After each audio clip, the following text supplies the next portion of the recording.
Hi everyone, and welcome to Almost Cancelled. I'm Peter, and this is Connor. Hey guys. We're going to talk about Supergirl, the season finale of season 1. It's episode 20. It's called Better Angels, and we've really been enjoying this show for pretty much most of the season. So, first things first, there was no donuts, and A little bit disappointing. I mean, upset there there was was no there was donuts. other food references. But There was references to her eating a lot, and there was also she was eating her lunch towards the end. So that sandwich looked pretty boss. it did, and I'm kind of hungry, so that Yeah, actually me too. put me in the mood for some food. I'm not gonna lie.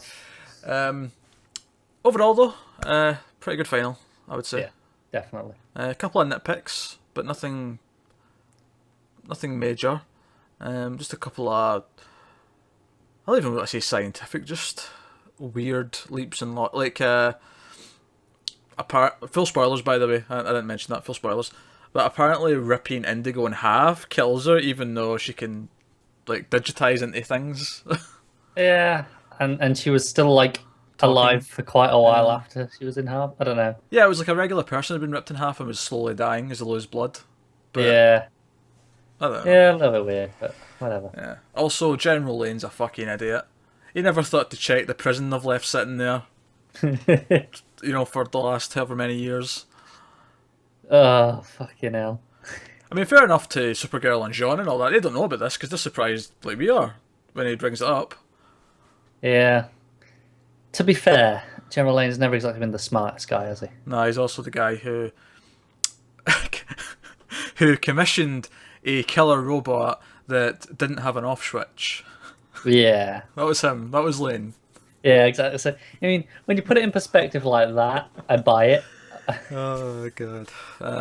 You realise he's ginger. He's one of yours. Well, I can't take responsibility for all of them. Yes, you can.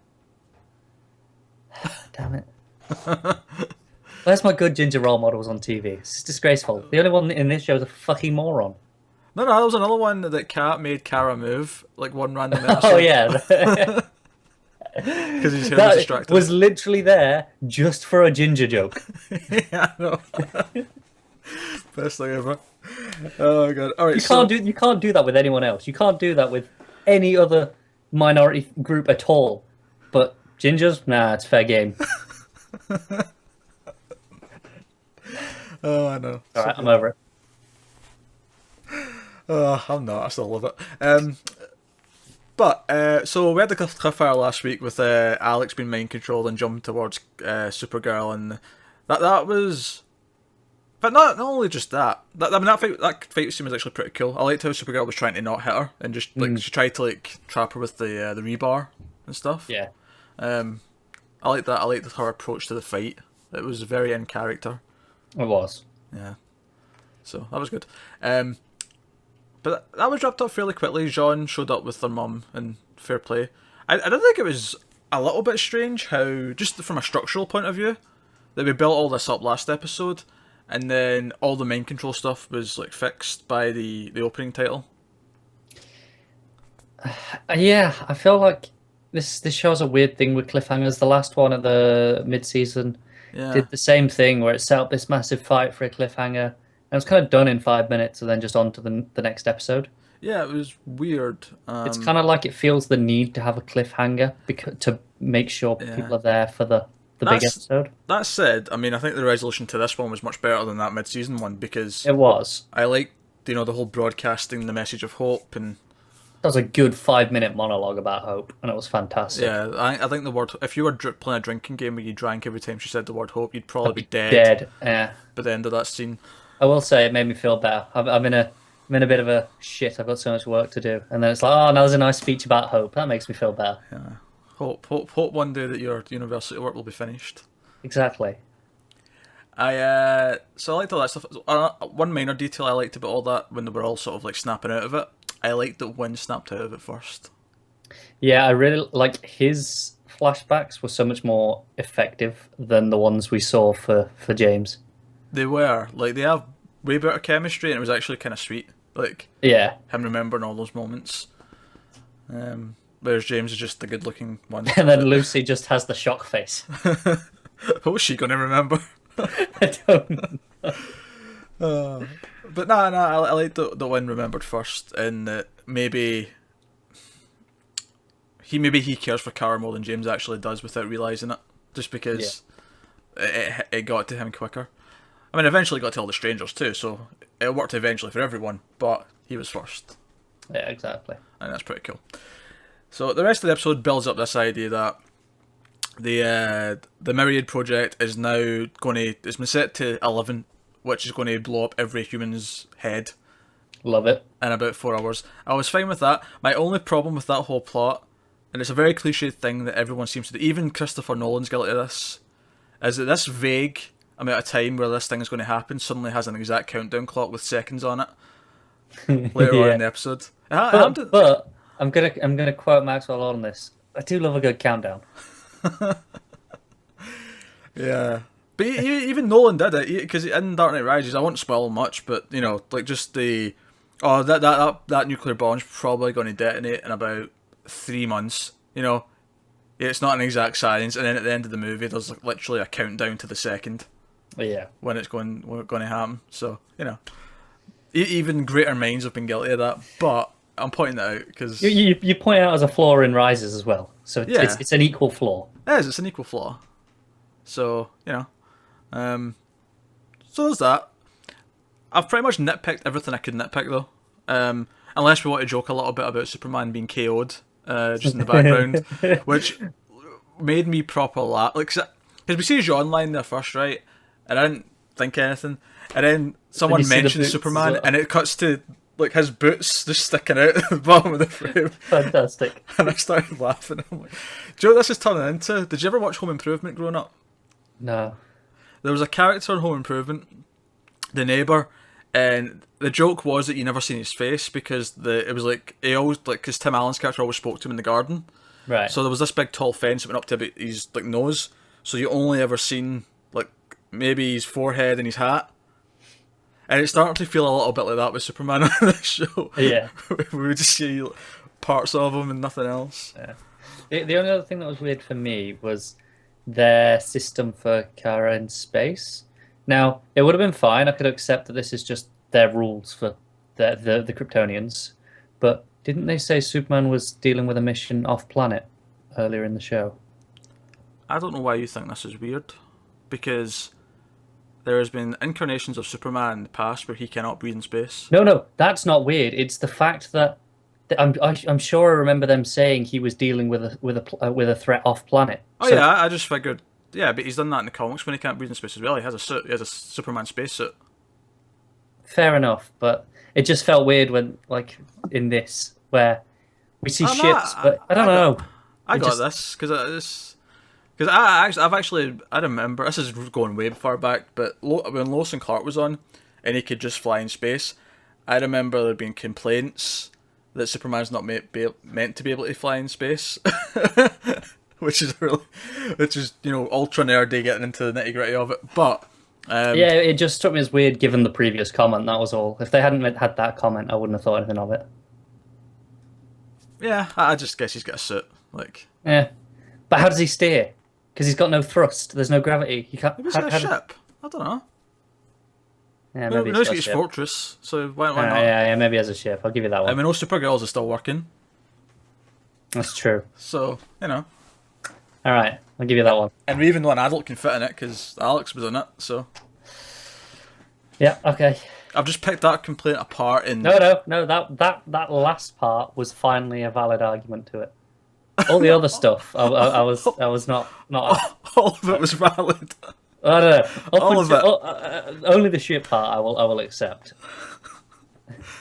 Connor doesn't like being wrong, folks. I think you've learned that by now. But he's ginger, so it's in his nature to be wrong. God damn it.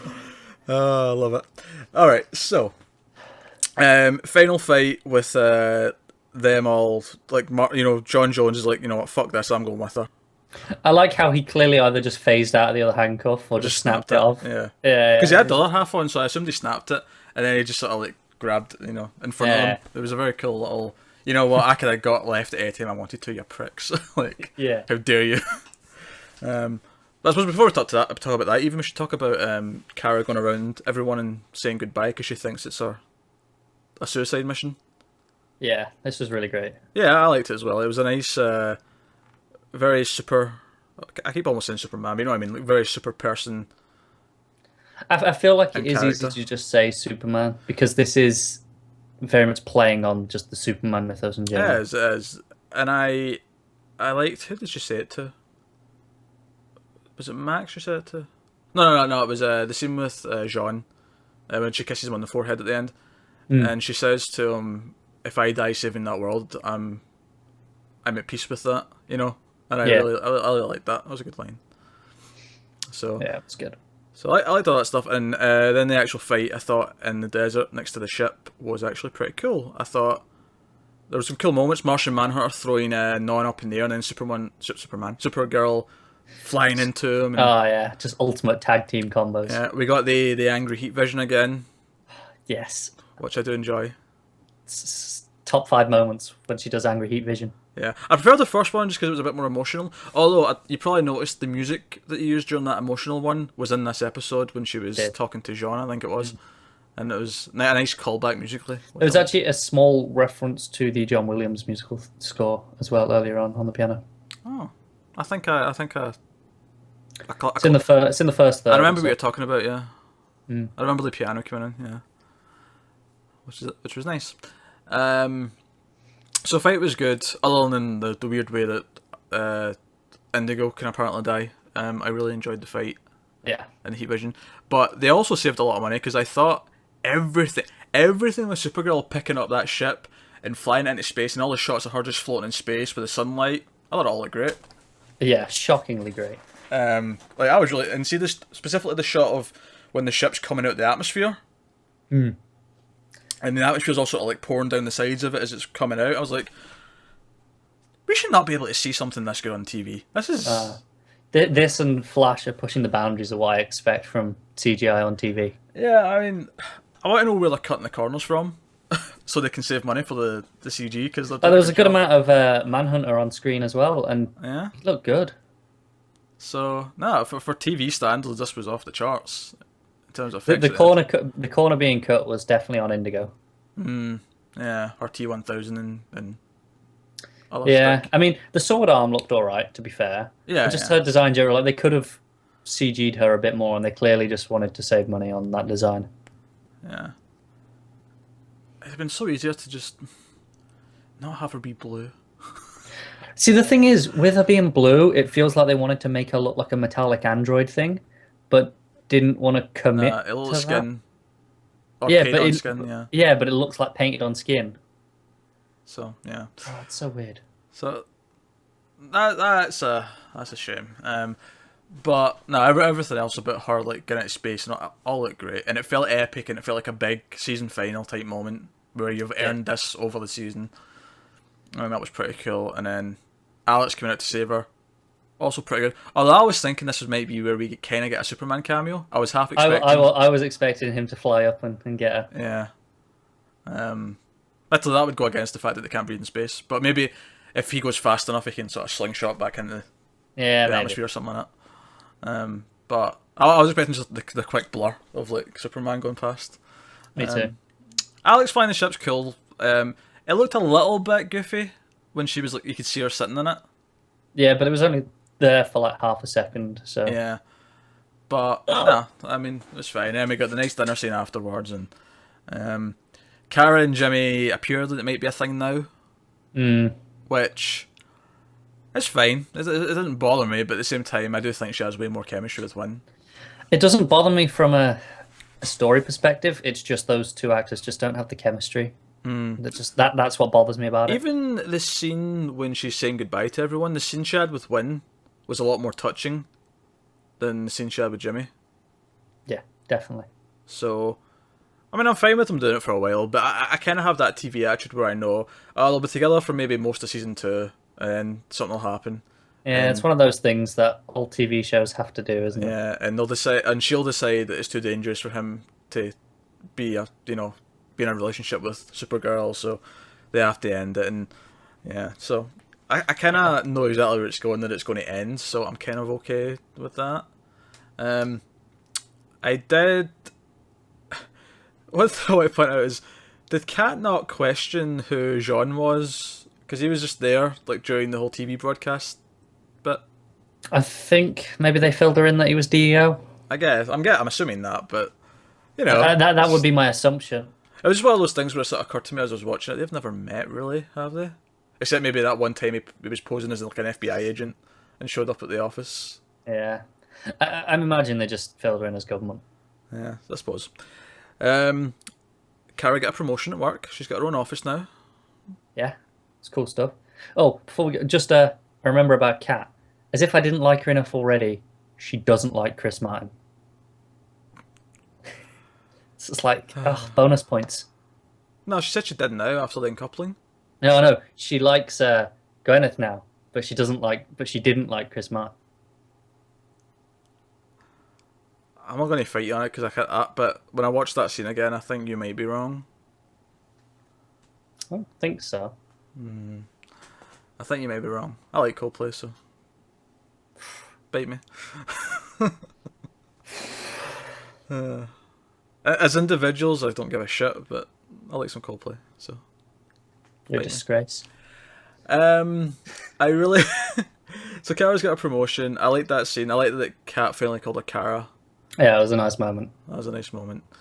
And I liked that everyone was at dinner. I liked that Jean was there in the apartment with them making dinner with an apron on, which just was an interesting look for him.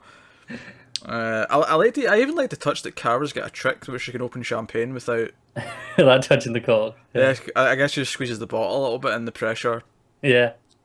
pops it. Which I love how that's her party trick. It's great. Yeah, because she could theoretically do that in front of people and just say, "Oh, it's a trick. I'm not telling you." Yeah. So amusing.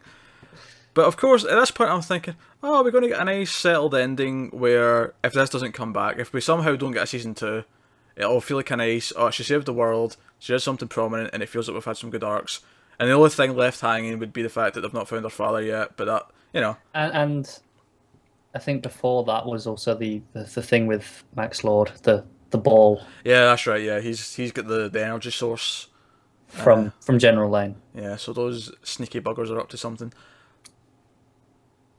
But then we had to go and do the cliffhanger thing, didn't we? We had to do the cliffhanger. And to be fair, it was an okay cliffhanger. I mean, the moment where...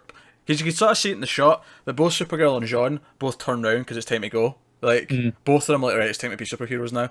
And then it obviously ends with a shot of the shirt ripping open, and it's a really badass moment. I think my favourite bit about it is when they go to investigate what it is. Jean's just there with her. There's no hesitation anymore about him like holding back. He's like, nah, fuck it, I'm coming with you. Yeah, yeah, and they both just land, and it just feels really cool. But I really like that moment in the apartment where you can see them both moving, but it's like Supergirl who walks to the camera and does the classic shirt opening thing. And it's funny actually that in the early days we compared this to Lois and Clark a lot, because this felt like a very Lois and Clark style cliffhanger. Yeah. So we have another ship from Krypton. It looks Kryptonian. Whether or not it actually came from Krypton directly is another question. But she rips it open and says, "Oh my god," or something to that effect. Cut to credits. Standard. Right. It's a speculation time. Well, I'll speculate in a minute, but CBS, listen, hear me now. If there's no season 2, there will be violence. Yes. Shit will go down. A, because I really want season 2 of this show, because I actually really enjoy watching it. But B, if I don't find out what's in that ship, am I coming for you? Alright? So you hear that, CBS? You got an angry Scotsman now. Yes, there'll be blue face paint and everything. It's happening. It's happening. And it won't look shit like Indigo either. It'll look proper blue face paint. Sounds terrifying. And she was ginger as well, now to mention it. Yeah. Synthetic ginger, but ginger all the same. We really don't have that good representation, do we? Well, it's funny you say that, because there's a very cynical attitude from Scotland that whenever there's a Scottish character on a TV show, it tends to be a murderer or a rapist or a psychopath of some kind. Or ginger. Or ginger, yeah. I'm not sure if that belongs in with those other things. But It definitely does. If you're a non-ginger Scottish person. No, it definitely does. But what I'm saying is I'm used to looking at a show and going, why is the Scottish person always the bad thing? So, suck it. America likes Scottish people, so we get good representation in American media. The gingers, though? Oh no, not so much. But yeah, speculation. What you think is in the ship?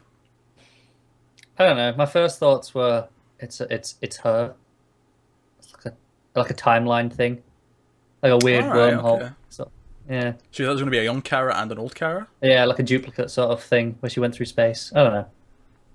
Yeah, I mean, there's no wrong answer here right now until Yeah, October or my something. my worry, my worry Mm-hmm. is that they go Doomsday.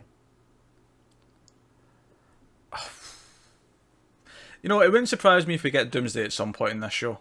No, but if they take the Kryptonian lab accident sort of thing, Yeah, it could be. Although, see, I'm of two minds. On the one hand, I think it'll be something that affects season 2 as a whole.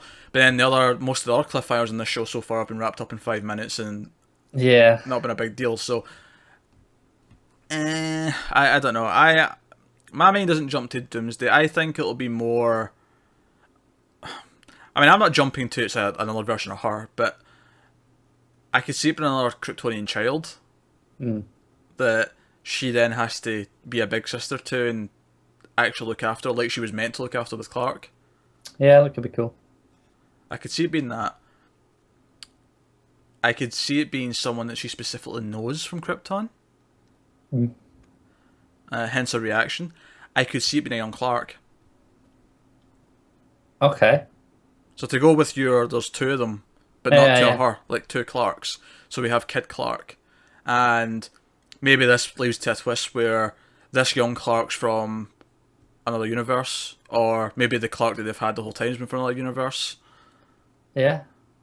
And that's why she got there and he was already an adult, is not because there was a problem with her ship, it was just because he arrived from a different universe, and that's her Clark that's just arrived. Yeah, that could be cool. I'm making up shit here though, I'm just... Yeah. I mean, they probably haven't decided yet, let's be honest. Probably not.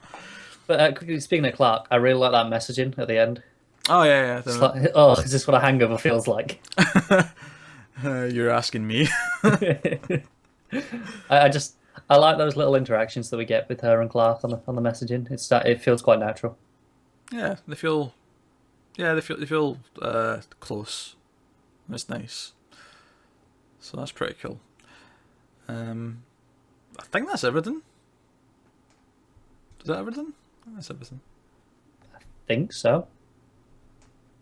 Looking forward to season 2, which we better get, or there will We be really riot. are better. I mean, again, at the start of this season, I did not expect that I'd miss it this much if Yeah, I didn't get it. yeah, me too. I have grown deeply close to this show. So, CBS, do it. Although, let's be honest. I mean, if I'm analysing why it's not been renewed yet, it's probably because it's owned by another company and the negotiations take longer because it's a Warner Brothers owned show on CBS, and maybe they're negotiating more crossovers and things like that, and that just takes more time to. Yeah, it's plan worth out. noting the crossover did get a bump in viewings, so It did. It was like 30% or something ridiculous like yeah, that. so that I can see them wanting more. Yeah. So hopefully we have news of season 2 soon. With that said, season 1 of Supergirl has been pretty damn good. It's not without its cheese or its problems, but I kind of love it, and Yeah, it's kind of part of its despite- charm. Yeah, So, I love it despite of all those anyway, so it doesn't really matter. So, whatever. Supergirl's been good. Looking forward to season 2. So that's our review of the final episode of season 1 of Supergirl.